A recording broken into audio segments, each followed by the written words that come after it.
The words sliced through the air like shards of glass, each one cutting deeper than the last.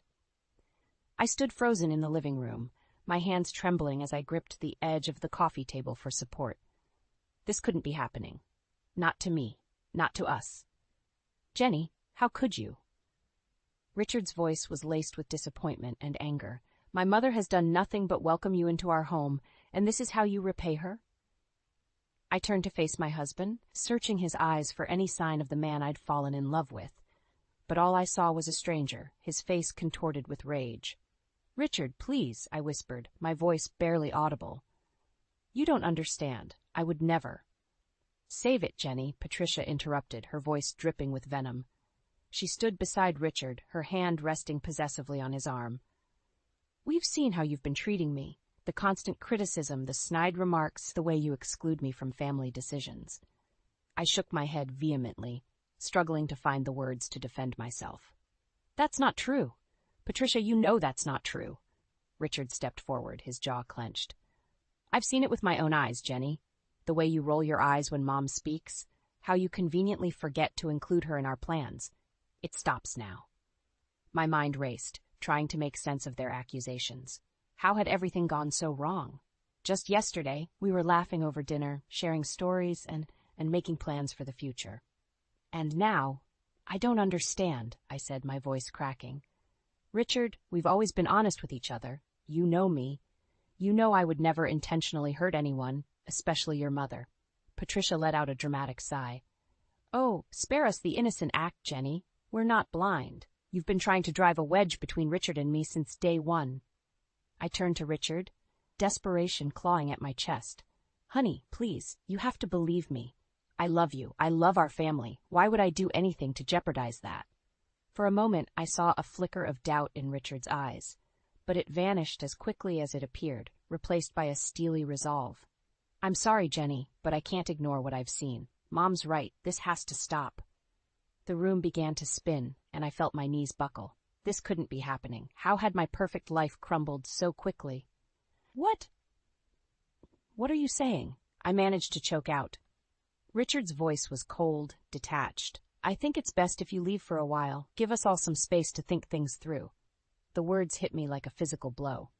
Leave. Richard, this is our home. Where am I supposed to go? Patricia's lips curled into a triumphant smile. I'm sure you'll figure something out, dear. You've always been so resourceful. I looked from Richard to Patricia, searching for any sign of compassion, any hint that this was all a terrible misunderstanding. But their faces remained impassive, united against me. With shaking hands, I reached for my purse. I need some air. I can't breathe.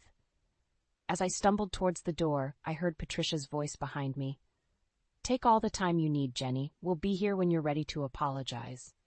The door slammed shut behind me, the sound echoing in the empty hallway. I leaned against the wall, my chest heaving as I struggled to catch my breath. How had my life fallen apart so completely in the span of a single conversation? As I made my way down the stairs, my phone buzzed in my pocket. With trembling fingers, I pulled it out, hoping against hope to see Richard's name on the screen. Instead, I saw a text from my mother, Mary. Honey, is everything okay? I have a strange feeling. Call me if you need anything. I clutched the phone to my chest, a lifeline in the storm that had become my life. As I stepped out into the cool evening air, I knew one thing for certain. Nothing would ever be the same again. As I sat in my mother's kitchen, clutching a steaming mug of tea, the memories of happier times with Richard flooded my mind. The stark contrast between then and now made my heart ache. Jenny, sweetheart, my mother's gentle voice broke through my reverie. You haven't touched your tea. It's getting cold. I blinked, forcing myself back to the present. Sorry, Mom. I was just remembering. She reached across the table and squeezed my hand. Tell me about it. Sometimes talking helps. I took a deep breath, the words tumbling out. It wasn't always like this. You know, Richard and we were so happy once. I closed my eyes, transported back to our wedding day. The way Richard looked at me as I walked down the aisle, his eyes shining with love and promise. Our first dance, his arms strong and sure around me as we swayed to our favorite song. We were unstoppable, I said, a wistful smile tugging at my lips. Remember how we'd stay up all night, talking about our dreams? The house we'd build, the family we'd have. My mother nodded, her eyes soft with understanding. You two were quite the pair, so full of hope and love. The memory shifted, and suddenly I was reliving our first anniversary. Richard had surprised me with a picnic in the park where we'd had our first date. We'd laughed and fed each other strawberries, making plans for the future between kisses. It all changed when we moved in with Patricia, I said, my voice hardening. At first it seemed like such a good idea. Help her out, save money for our own place, but then I trailed off. Remembering the day, everything started to unravel. It had been a Sunday morning, barely a month after we'd moved in. I was making breakfast, humming to myself, when Patricia walked in. "Oh, Jenny," she'd said, her voice dripping with false sweetness. "Is that how you scramble eggs? No wonder Richard's been looking so thin lately." I'd brushed it off at first, laughing awkwardly. But as the weeks went by, the comments became more frequent, more pointed. Nothing I did was ever good enough. I tried to talk to Richard about it, I told my mother, frustration creeping into my voice. But he always defended her, said I was being too sensitive, that it was just her way of showing she cared. My mother's brow furrowed. "And you never told me any of this was happening?" I shook my head, shame washing over me. "I thought I could handle it. I didn't want to worry you." Just then my phone buzzed, a text from Richard. My heart leapt, hope surging through me. Maybe he'd realized his mistake, maybe he was ready to listen. But as I read the message, that hope crumbled to dust. "Jenny, I need you to come back and apologize to Mom. This has gone on long enough." I stared at the screen, disbelief turning to anger. "He wants me to apologize," I said, my voice shaking. "After everything she's done, after the way they treated me, he wants me to apologize." My mother's face hardened.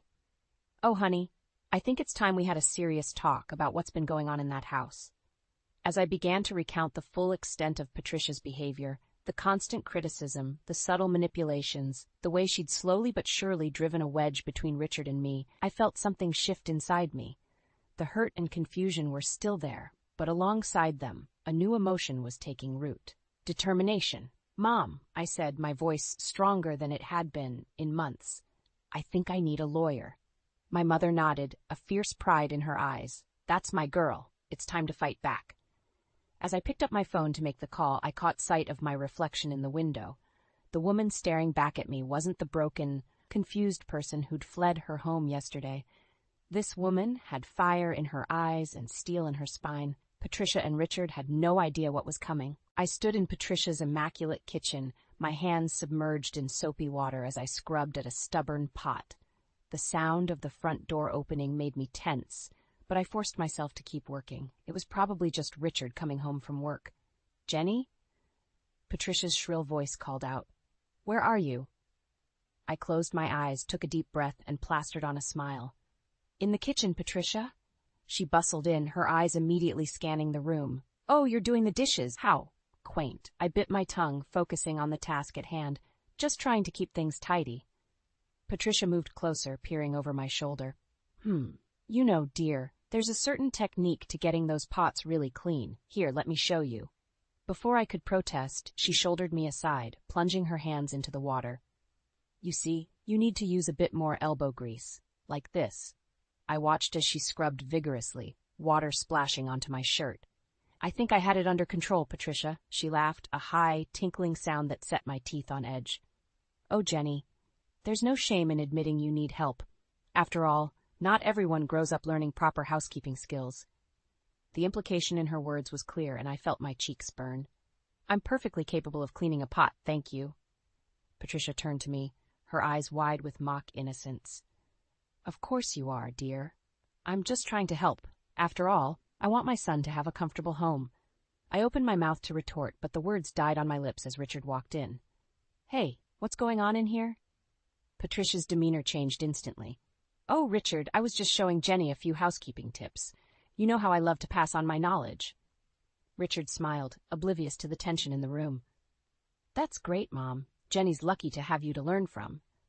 I felt something snap inside me.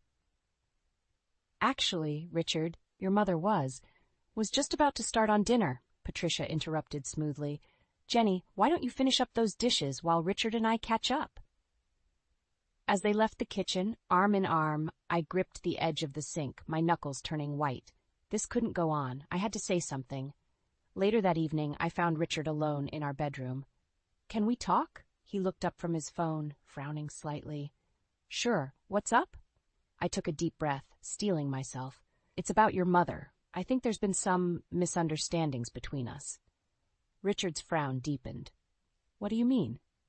"Well, sometimes the things she says, they come across as a bit critical." He sighed, shaking his head. "Jenny, we've been over this. Mom's just trying to help. She doesn't mean anything by it."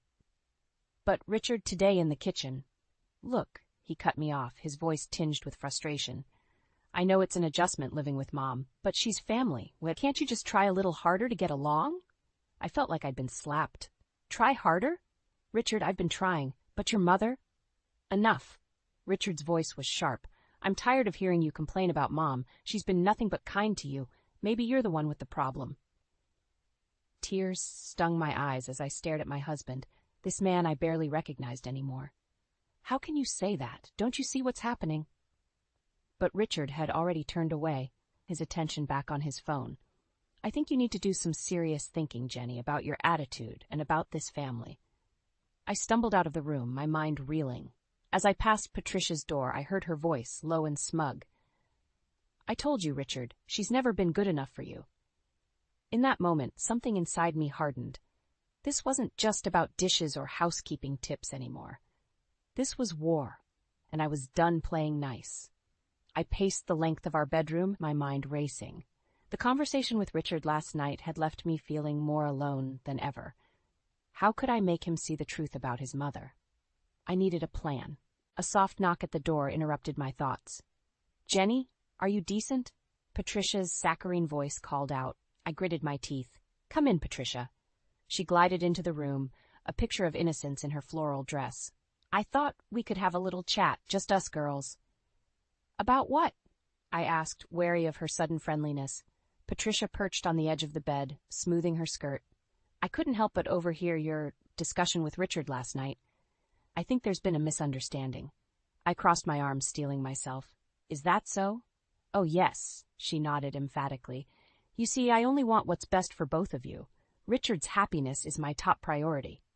"And what about my happiness?" I countered. Patricia's eyes narrowed for a split second before her smile returned. "Of course, dear. That's why I think it's time we cleared the air. Why don't you tell me what's really bothering you?" I took a deep breath. This was my chance. "Patricia, I feel like you're constantly criticizing me, the way you talk about my housekeeping, my cooking." "Oh, Jenny," she interrupted, her voice dripping with false concern. "I had no idea you felt that way. I was only trying to help. You know, not everyone has the advantage of a proper upbringing." Her words stung, but I pressed on. "It's not just that. The way you interfere in our marriage, always pulling Richard aside for private conversations." "Now, wait just a minute." Patricia's voice hardened. "Are you accusing me of coming between you and my son? After everything I've done for you both?" "That's not what I think I've heard enough." She stood abruptly. "I was willing to extend an olive branch, but clearly you're determined to paint me as the villain." Just then, Richard appeared in the doorway. "What's going on?" I heard raised voices. Patricia's demeanor changed instantly, her eyes welling with tears. "Oh, Richard, I was just trying to make peace with Jenny, but she accused me of trying to ruin your marriage." Richard's face darkened as he turned to me. "Is this true, Jenny?" I felt trapped, cornered by their united front. "No, I mean yes, but not like that. I was trying to explain how I felt." "How you felt?" Richard's voice rose. "How about how my mother feels being attacked in her own home?" "Richard, please," I pleaded. "Just listen to me for once. Your mother—" "That's enough!" he roared. "I've had it with your constant complaints about Mom. She's bent over backward to welcome you into this family, and this is how you repay her." Patricia sniffled dramatically. "It's all right, Richard. I'm sure Jenny didn't mean—" "No, Mom," Richard cut her off. "This has gone on long enough." He turned to me, his eyes cold. "Jenny, I think you need to leave. Now." The world seemed to tilt on its axis. "What? Richard, you can't be serious." "I've never been more serious," he said, his voice flat. "Pack a bag. I want you out of this house in an hour." As he stormed out, Patricia lingered in the doorway. For a moment her mask slipped, and I saw the triumph in her eyes. "I told you, Jenny. A mother always knows best." With shaking hands, I began to throw clothes into a suitcase. This couldn't be happening. How had everything fallen apart so quickly? As I zipped up the bag, my eyes fell on a framed photo of Richard and me on our wedding day. The happiness in our faces seemed to mock me now. I picked up the frame, my finger tracing Richard's smile. In that moment, I made a decision. This wasn't over. I wouldn't let Patricia win. Somehow, someway, I would fight back and reclaim my life, my marriage, and my dignity. With one last look around the room that had been my sanctuary, I squared my shoulders and walked out, leaving behind the broken pieces of my old life and stepping into an uncertain future. The fluorescent lights of the supermarket buzzed overhead as I wandered aimlessly through the aisles.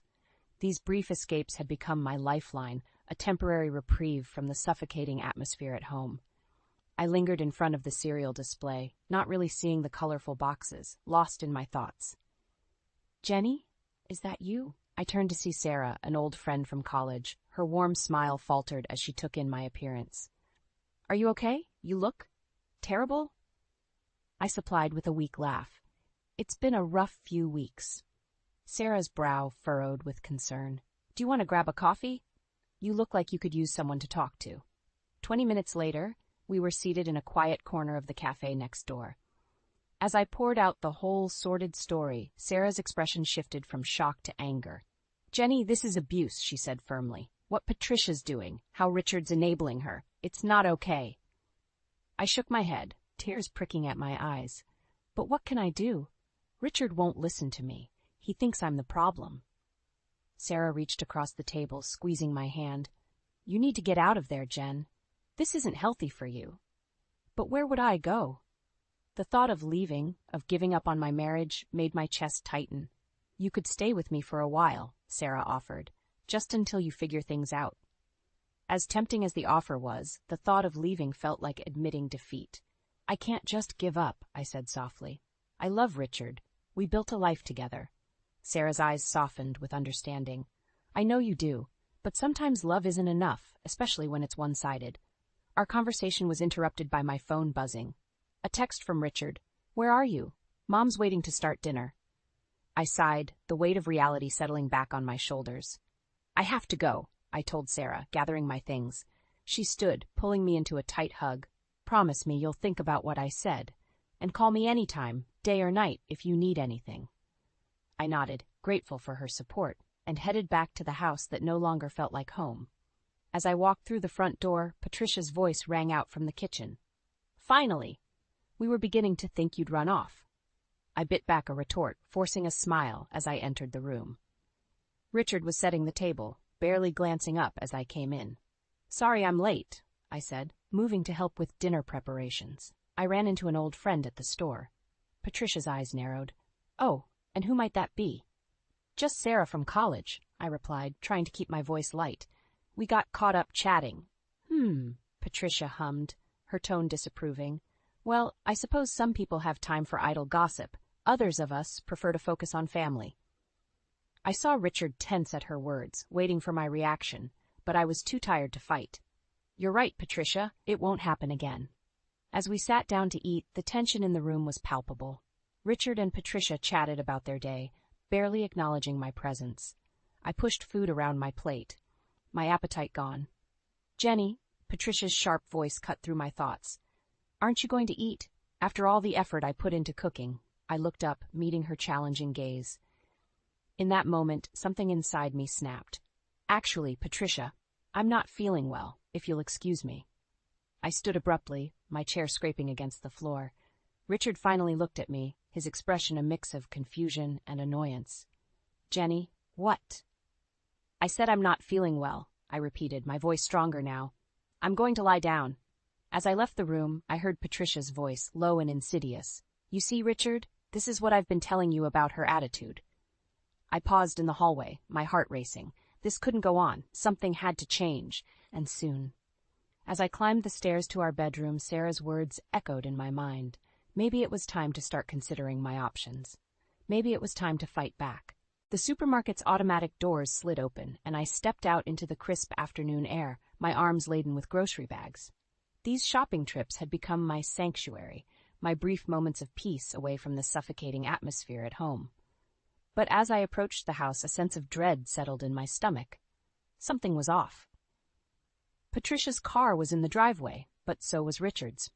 He should have been at work. My heart raced as I fumbled with my keys, pushing open the front door. The silence that greeted me was deafening. "Richard," I called out, my voice echoing through the empty hallway. "Patricia?" As I rounded the corner into the living room, I froze. Richard and Patricia were seated on the couch, their faces grim. Between them, on the coffee table, lay a familiar-looking notebook, my journal. "Jenny," Richard's voice was cold, controlled. "We need to talk." I set the groceries down, my hands shaking. "What's going on?" Patricia spoke up, her voice dripping with false concern.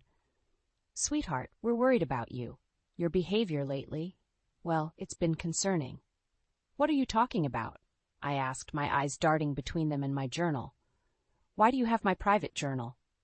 Richard leaned forward, his face a mask of disappointment. "Jenny, Mom found this while cleaning.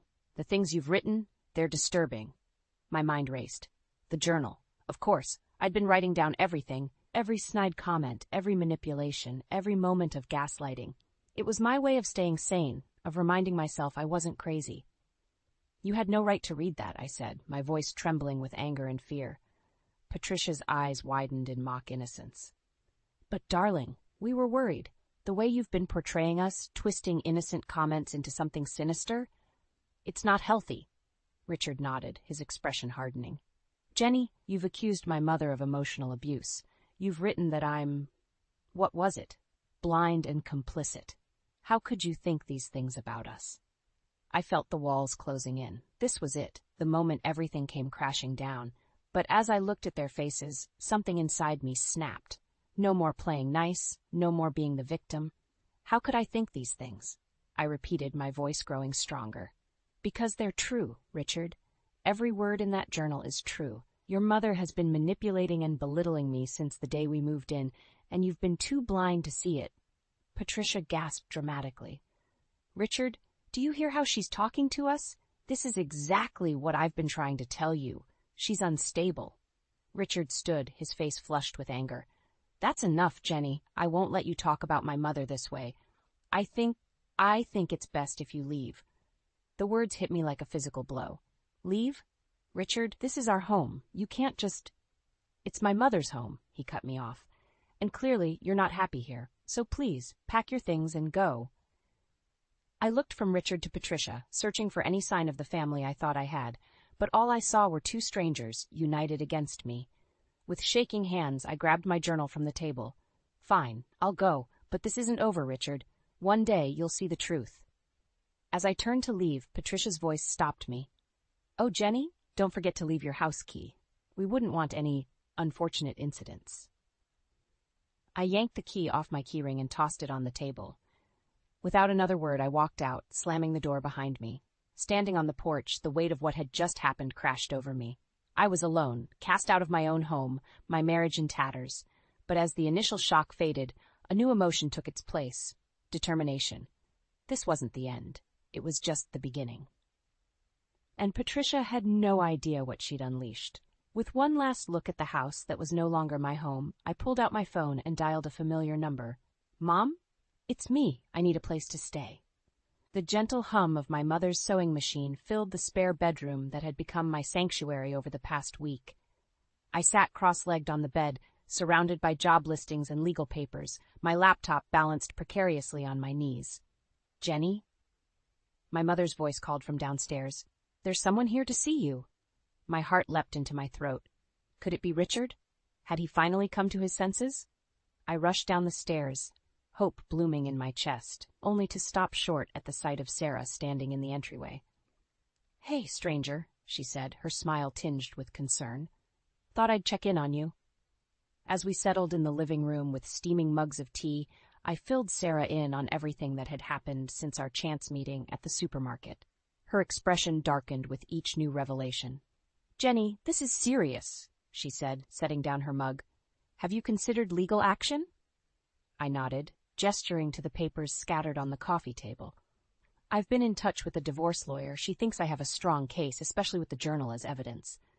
Sarah leaned forward, her eyes intense. Good, but I meant against Patricia. What she's done, it's emotional abuse. You could press charges. The thought sent a shiver down my spine. I don't know, Sarah. That seems so final. Isn't that what you want? She asked gently. To be free of her influence? Before I could respond, my phone buzzed. A text from Richard.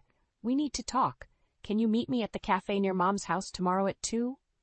My hands shook as I showed Sarah the message. What do you think? Should I go? She frowned, considering. It could be a trap. Patricia might have put him up to this. Or it could be my chance to make him see the truth, I countered, hope flaring in my chest. Sarah sighed, squeezing my hand. Just be careful, okay? And call me the second you're done. The next day, I arrived at the cafe 15 minutes early, my nerves on edge. As I sipped my latte, I rehearsed what I wanted to say, how I would make Richard understand. At exactly 2 p.m., the bell above the door chimed.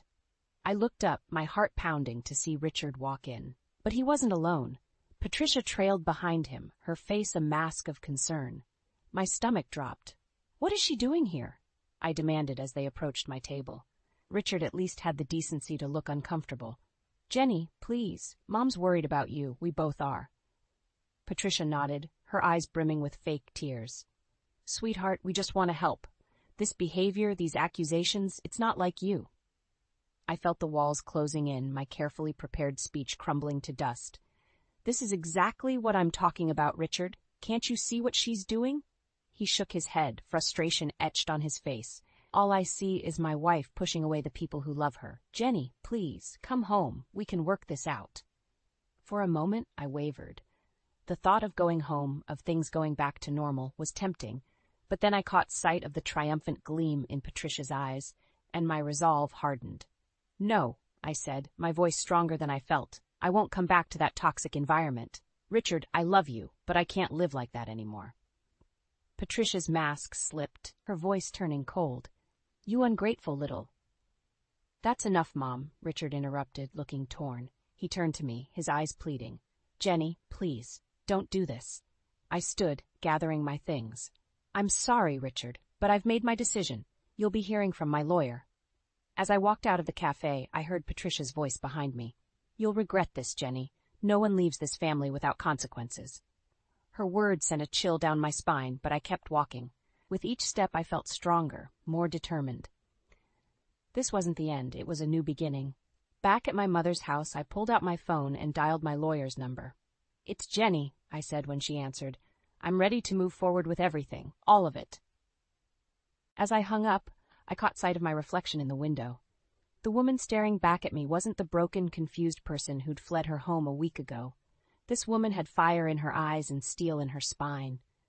Patricia wanted consequences. Fine. She was about to learn that I could give as good as I got. I stood on the doorstep of Patricia's house, my heart pounding, but my resolve unshakable. The manila envelope in my hand felt heavy with the weight of its contents. Divorce papers, copies of my journal entries, and a restraining order against Patricia. This was it, the moment of truth. I rang the doorbell, steeling myself for what was to come. The door swung open, revealing Richard's surprised face. Jenny, what are you doing here? We need to talk, I said, my voice steady. All of us. Patricia appeared behind him, her eyes narrowing at the sight of me. You're not welcome here anymore. I held up the envelope. Trust me, you'll want to hear what I have to say. Reluctantly, they let me in. As we gathered in the living room, the same room where my world had fallen apart weeks ago, I felt a surge of strength. This time, I was in control. I'll make this quick, I began, pulling out the papers. Richard, these are divorce papers. I'm not asking for much, just what's fair. And this, I held up my journal, is evidence of the emotional abuse I've endured in this house. Patricia scoffed. Abuse? Don't be ridiculous. It's all here, Patricia. Every snide comment, every manipulation, every time you turned Richard against me. And I have witnesses. Friends who saw what was happening. Richard's face paled as he flipped through the pages. Jenny, I had no idea. Of course you didn't, I said softly. You didn't want to see it. But I'm done being silent. I'm done being the victim. Patricia's mask of innocence slipped, revealing the anger beneath. You ungrateful little witch, after everything we've done for you. Enough, Mom, Richard interrupted, his voice sharp. He turned to me, his eyes filled with regret. Jenny, I'm so sorry. I should have listened to you. For a moment, I felt a flicker of the love we once shared, but I knew it was too late. I'm sorry too, Richard, but this is how it has to be. I turned to Patricia, meeting her glare with a calm gaze. And this is for you, a restraining order. You're to have no contact with me, directly or through others. Patricia's face contorted with rage. You can't do this! Richard, tell her she can't do this! But Richard remained silent, still staring at the journal in his hands. I took a deep breath, feeling the weight of the past months lifting from my shoulders. It's done, Patricia. You no longer have any power over me. As I turned to leave, Richard called out, Jenny, wait. Is there any chance we could work this out? I paused at the door, looking back at the man I once thought I'd spend my life with. I'm sorry, Richard, but some things can't be undone. I hope one day you'll understand why I had to do this. With that, I walked out, closing the door on that chapter of my life.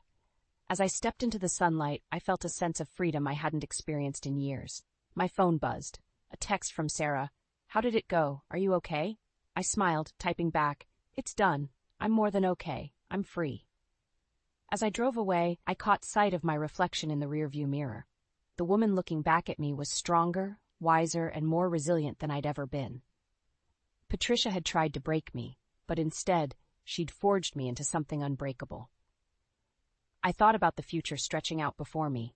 Uncertain, yes, but full of possibilities. I had my freedom, my self-respect, and a support system of friends and family who truly loved me.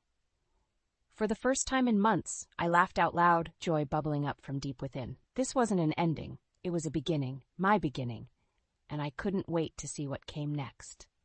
As I pulled into my mother's driveway, I saw her waiting on the porch, concern etched on her face. I stepped out of the car, envelope in hand, and gave her a triumphant smile. It's over, Mom, I said, feeling lighter than air. I did it. She pulled me into a fierce hug, and I felt the last of my doubts melt away. I was home, I was loved, and I was finally truly free. The road ahead might be challenging, but I was ready. Because now I knew the truth. I was stronger than any storm life could throw my way, and that knowledge, that was worth everything I'd been through.